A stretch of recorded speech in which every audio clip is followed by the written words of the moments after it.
And coming up on Citrus TV News, a police-involved shooting death of an unarmed black man in Tulsa, Oklahoma. The CEO of Wells Fargo spoke in front of the Senate Banking Committee today, what he had to say about the situation that brought him in there. And a new health report is out showing 7 of 10 Americans have high blood pressure. Why this is happening and what it puts them at risk for coming up.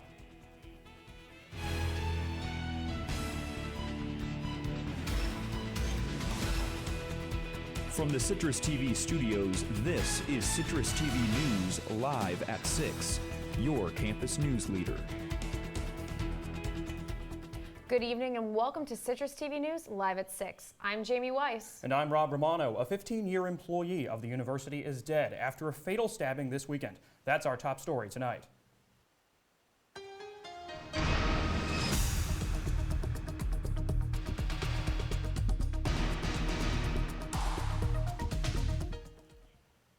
An SU staff member is dead after being stabbed in Oneida Sunday night.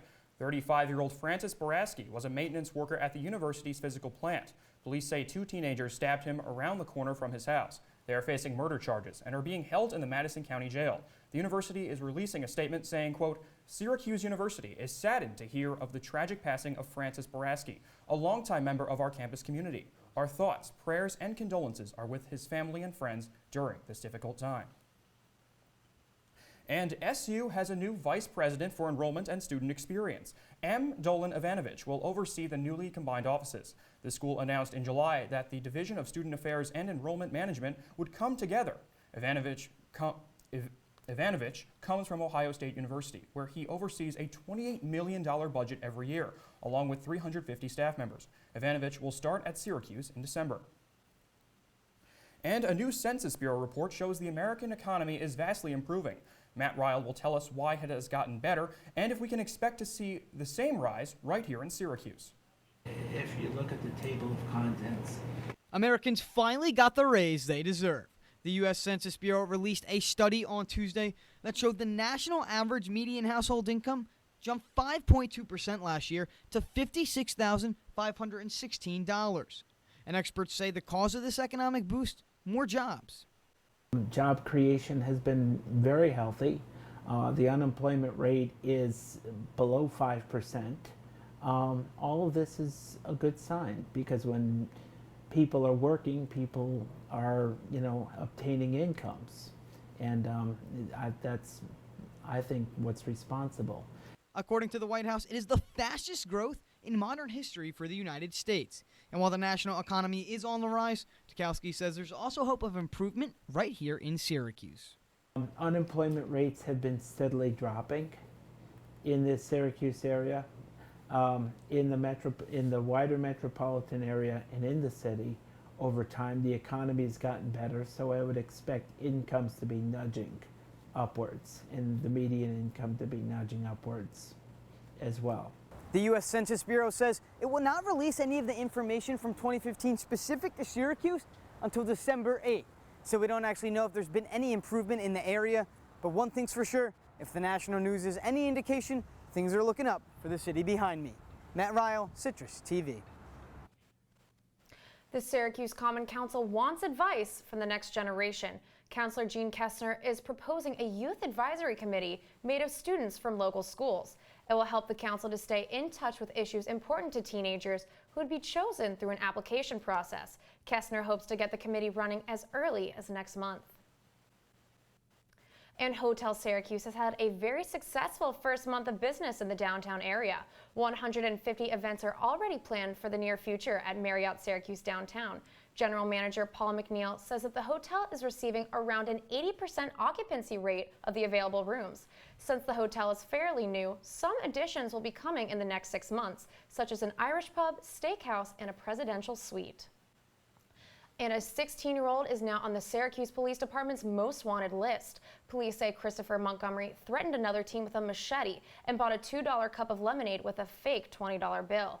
The Syracuse Police Department is urging anyone with information to give them a call. And coming up, Obama makes his final address to the United Nations. And former President George H.W. Bush makes a shocking announcement about his presidential choice. Will he stay along party lines? Stay with us. It was another beautiful Tuesday out here in the promenade. Mid to upper 80s, 84 degrees right now, slight breeze, absolutely beautiful. Thursday, it'll turn fall, but will this 80-degree weather stick around, or will it fall back into the 60s? Stay tuned. After this break, I'll tell you just that.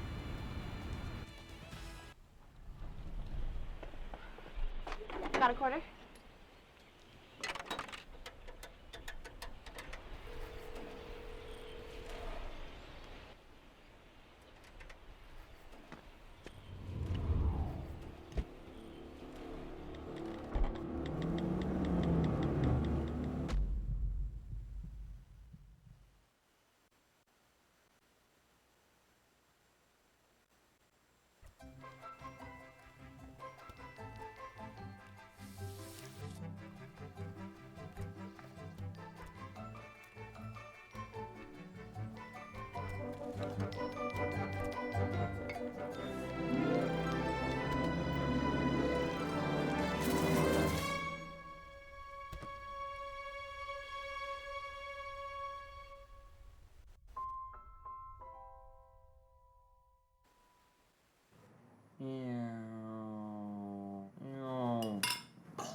Visit aarp.org/caregiving for information on how to provide even better care for the person who wants to care of you.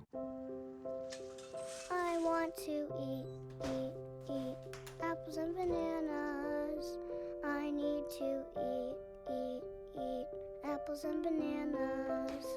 Why can't I eat?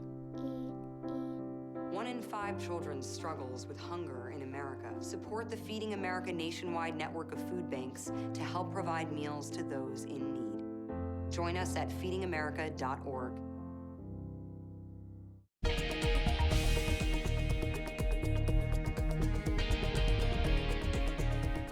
A 40-year-old unarmed black man was shot and killed by a police officer in Tulsa on Friday. Take a look. Terrence Crutcher's car had stalled in the middle of the road. Police responding to the scene told Crutcher to put his hands on his head. Moments later, he was shot by Officer Betty Jo Shelby. She is now on administrative leave.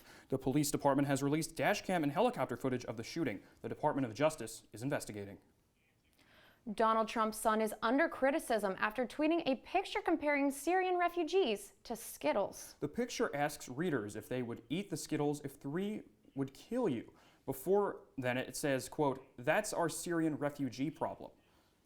The comparison was originally made by former Illinois Representative Joe Walsh. Skittles has responded and called the picture a, quote, "inappropriate analogy," and saying Skittles are candy, refugees are people. And Kathleen Harrington Kennedy says Republican George H.W. Bush will be voting for Hillary Clinton. Bush's lack of support for Republican candidate Donald Trump may be due to Trump's criticism of Bush's son Jeb during the Republican primary. Family spokesman Jim McGrath says Bush will cast his vote as a private citizen in 50 days. Jeb Bush's son is unhappy with his grandfather's choice, endorsing Trump and stating, "For Team Bush, it's a bitter pill to swallow." The Bridgegate trial began yesterday for 2 Chris Christie aides facing multiple charges. But the prosecutor had some interesting things to say, alleging that Christie knew about the 2013 lane closures all along. The scandal made headlines 3 years ago when it came out that the aides were allegedly closing lanes on the George Washington Bridge to create traffic and punish Democratic mayor who hadn't endorsed Christie. Christie's former confidant David Wildstein said he will testify that he told Christie of the plan to close the bridge while it was causing traffic problems. Here's what Chris Christie had to say a few days ago. I've been investigated by 3 different entities, 2 of them led by partisan Democrats, who, have all found that I had no knowledge of this incident and no involvement in it. And so I would have no problem if called to testify by either side. And a federal judge advanced transgender student Ash Whitaker's discrimination suit against a Wisconsin school district on Monday. U.S. District Judge Pamela Pepper found violations of both Title IX and the Equal Protection Clause of the 14th Amendment. That's right. The Kenosha Unified School District wanted the lawsuit dismissed after saying Title IX did not account for people who identify as transgender. Discussion over Whitaker's motion for a preliminary injunction began today. A Minnesota restaurant owner is standing firm on the controversial sign he's put up. The sign is in response to this weekend's stabbing incident at a mall in St. Cloud, Minnesota. The sign reads, quote, "Muslims get out." The owner, Dan Rudinger, says business has skyrocketed since the sign went up and that he has no plans to take it down. I am deeply sorry that we failed to fulfill on our responsibility to our customers, to our team members, and to the American public. I've been through many challenges with Wells Fargo, but none of which pains me more than the one we will discuss this morning. That was Wells Fargo CEO John Stumpf apologizing in front of the Senate Banking Committee today. His testimony comes after Wells Fargo was fined $185 million earlier this month for opening fraudulent accounts. The bank is accused of opening unauthorized accounts for customers to help meet sales goals. More than 5,000 employees have been fired in the wake of the scandal. Stumpf has so far refused to step down.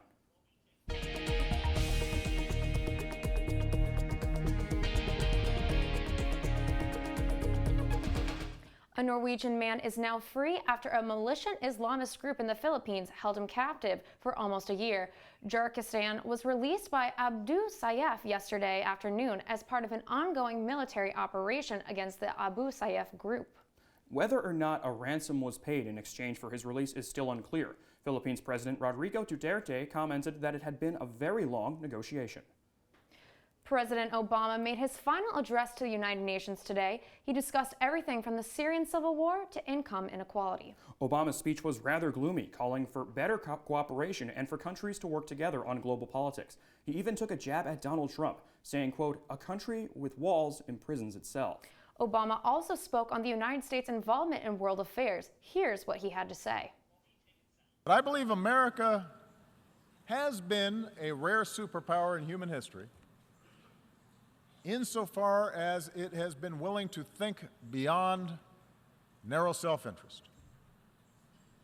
That while we've made our share of mistakes over these last 25 years, and I've acknowledged some, we have strived, sometimes at great sacrifice, to align better our actions with our ideals. And as a consequence, I believe we have been a force for good.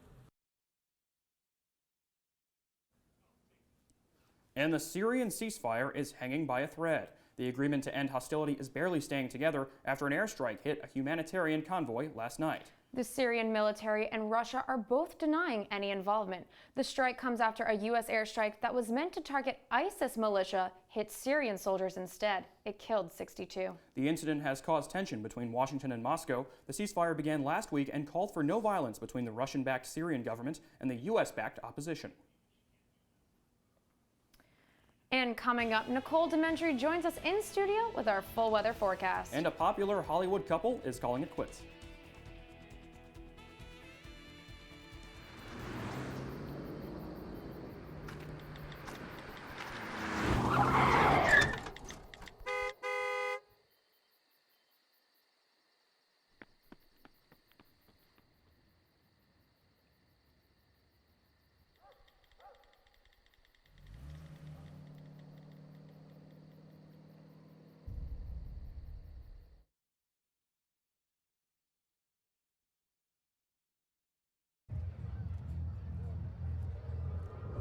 Looking for these?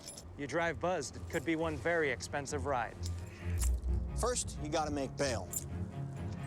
Then pay me to get your car back. Your insurance premiums will go through the roof.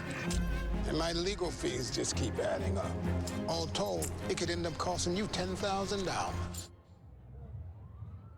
Buzzed, busted, and broke. Because buzz driving is drunk driving. Taking care of a family member can lead to plenty of questions. Fortunately, there's a place to get the answers, for them and for you.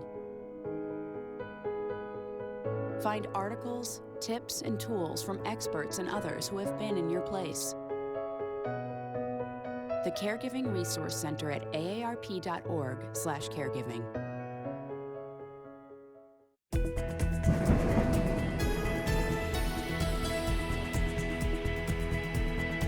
Back. And we've been enjoying the nice weather on campus today, aren't we, Jamie? Nicole Dementri is here to tell us if it's going to stick around. Nicole?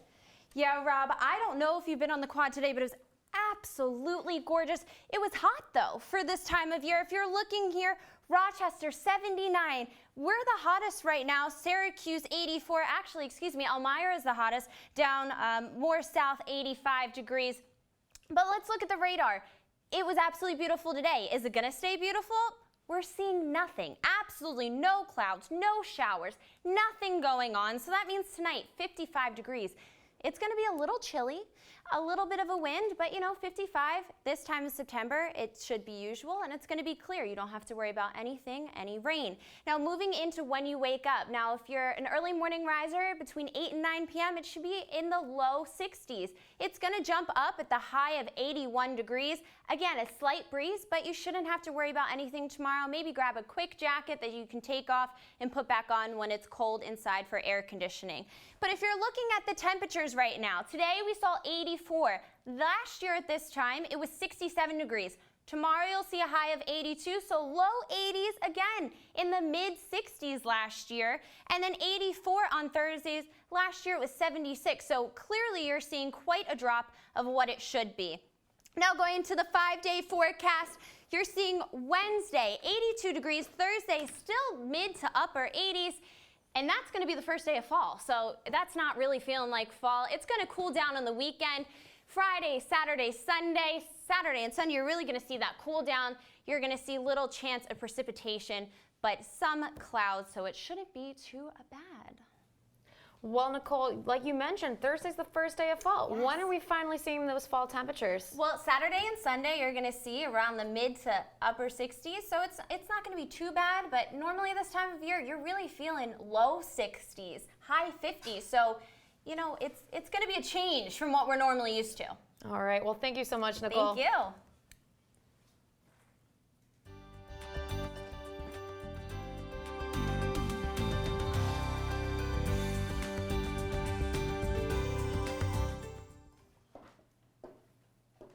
And a new report by the Center for Disease Control says 7 out of 10 adults over the age of 65 have high blood pressure, but most don't have it under control. The report says this leaves many people at risk because people don't use their medicine properly. They skip doses or quit their prescriptions. This leaves them at a higher risk for heart and kidney disease and stroke.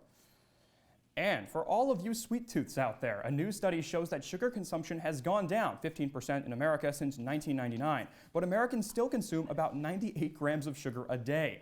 This roughly equates to about 2.5 cans of Coca-Cola. Experts say this may be due to reduced soda consumption and the declining use of high fructose corn syrup. However, Americans are still consuming over 40 more grams of sugar than recommended. And you may want to let go your Eggo. The company is recalling nearly 10,000 cases of Eggo Nutri-Grain whole wheat waffles because they may be contaminated with listeria. No illnesses have been reported. The company urges customers to contact their doctors if they experience high fever, severe headaches, stiffness, or abdominal pain.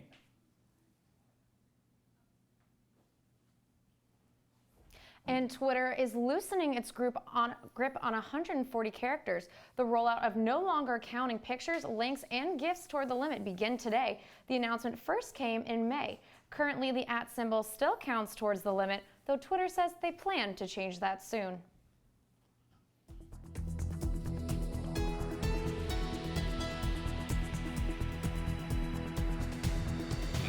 George and Amal Clooney are teaming up with Google to launch a program aimed to educate Syrian refugee children in Lebanon.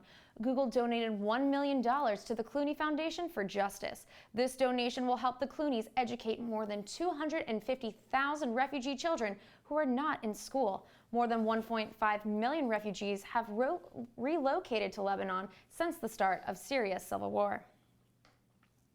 And the producer of a two-part JonBenet Ramsey special is speaking out. The special airs Sunday and Monday and aimed to surface details about the unsolved case. Producer Tom Foreman says town locals were incredibly accommodating, but that local cops refused to be helpful. It ended with the conclusion that JonBenet's 9-year-old brother accidentally killed her in a fit of rage. And Bradgelina is over. Angelina Jolie is filing for divorce from actor Brad Pitt. The couple married in 2014 after years of dating. They have 6 children together, 3 of whom were adopted, and there's already speculation over whether the two will battle for custody of the children or they will have a cordial breakup. Coming up in sports, men's soccer goes up in the national rankings. We preview their upcoming matchup with an in-state rival and plenty of New York baseball tonight. All this and more coming up.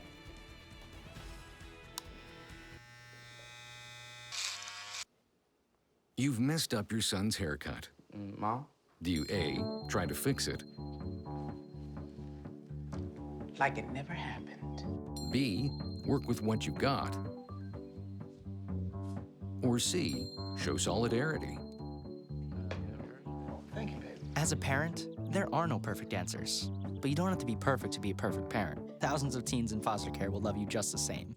Every time I hear the alarm bell go off in school, I think it's an air raid. A lot of houses in our neighborhood have been destroyed. I like to close my ears and sing songs whenever the bombs come close. I'm worried our new neighbors won't like us. But I know it's all gonna be worth it. I just want my family to be safe. But these are not my words. These are not my words. These are not my words.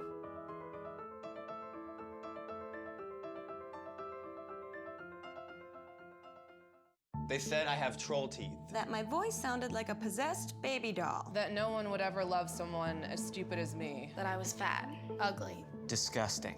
The effect of bullying is potent. We will no longer be the silent majority. Now, when you see online bullying, there's something you can do about it. We're gonna take action with the I. I am a witness. I am a witness. I am a witness. I am a witness. I am a witness, and so are you.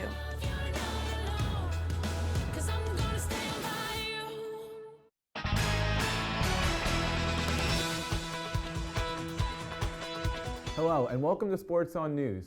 Well, plenty of action going on for the Orange, including the 7-0 men's soccer team heading to Ithaca to take on Cornell tonight at 7. The Big Red shouldn't be a huge issue, who are 0-5-2 and coming off a 2-0 loss to New Hampshire. The Orange, on the other hand, were victorious in their last game, defeating the Boston College Eagles 2-0. Orange's .41 goals against average ranks 9th in the nation. Cornell does lead the all-time series 34-27-7, but the Orange are 7-0-1 in the last 8 matchups. Well, the rankings came out today, and the Syracuse men's soccer team is number 2 in the nation, according to the coaches poll, and number 1 in the college soccer news poll. The coaches poll is the poll recognized by the NCAA. Maryland is currently ranked number 1 in that poll. After an impressive 2-goal performance against Wake Forest field hockey, forward Emma Lamison was awarded ACC Offensive Player of the Week.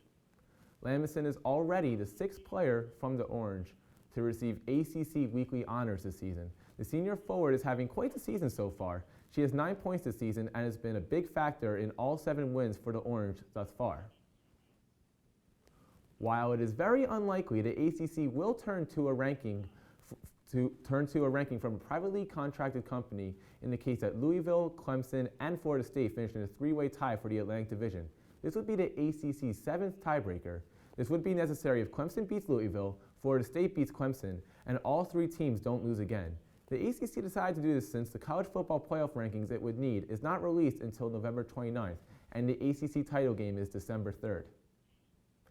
And we may be a long time from spring, but that doesn't mean we can't enjoy some Syracuse lacrosse. The 7th annual Orange Alumni Classic will take place this Saturday, September 24th at 2:30 p.m. The event will include 2 games, a Legends game and a game between recent alums and current lacrosse roster. Head coach John Desko is excited for the historical event. Well, it's a win-win. We get to see some of the guys that we haven't seen in a few years. Some of last year's teammates will come in to give our guys a good go. And just to see all the alum back on campus is a lot of fun. I think it is. You know, in past years, we've had a few more weeks of practice before we get going. So we've really only gone 1 week with the returning players and a few more days with the other players. So we're going to be rustier than normal for this time of year with the lack of practice. But it's still just to go against somebody different. And bad news for New York Giants fans. Safety Michael Thompson will head to the IR for the second consecutive season after hurting his knee in Sunday's 16-13 win over the Saints. He will be replaced by Michael Hunter, an undrafted rookie cornerback from Oklahoma State.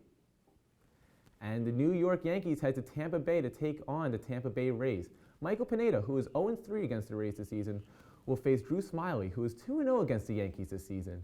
The Yankees are 77-72 this season and are now 4.5 games behind the Orioles and Blue Jays for a wild card spot. And heading over to the National League, the Atlanta Braves will take on the New York Mets at Citi Field.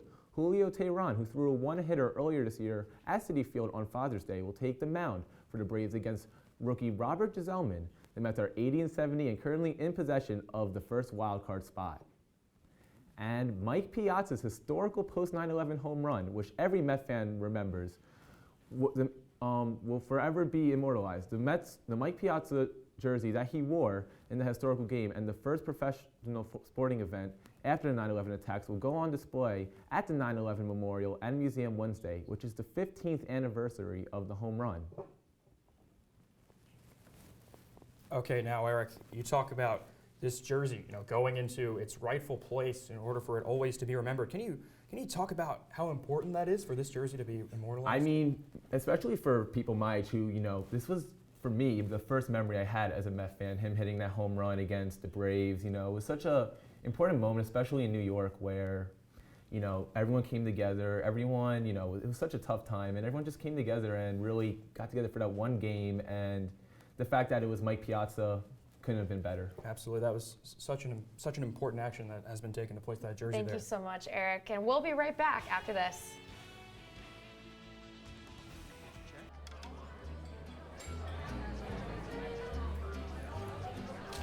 Oh, you got it.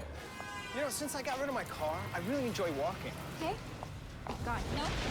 Getting pulled over for buzz driving could cost you around $10,000 in fines, legal fees, and increased insurance rates. Oh, you're home early. You live with your mom? That'll set your game back a few years. Buzzed, busted, and broke. Because buzz driving is drunk driving. Well, Thomas, you've got pre-diabetes. But with more exercise and a change in diet, it can be reversed. I've tried exercising. It just makes me hungry for bacon. I love bacon, too. And who really likes to exercise? Not me. Me neither. Nobody. So we're good? What? Oh, you still have pre-diabetes. Big time.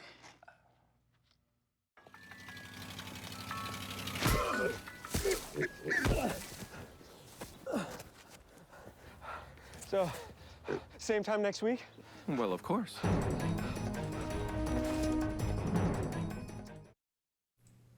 And welcome back to Citrus TV News. We're here with Nicole Dementri to give us more info about the weather, specifically this Thursday. I know technically fall's coming up, but are we going to expect those temperatures to go down? Yeah, this weekend, like I said before, the temperatures are going to go down. They're going to be in the mid-60s, so you're going to feel a little bit more like fall, but with October around the corner, who knows at this point in time?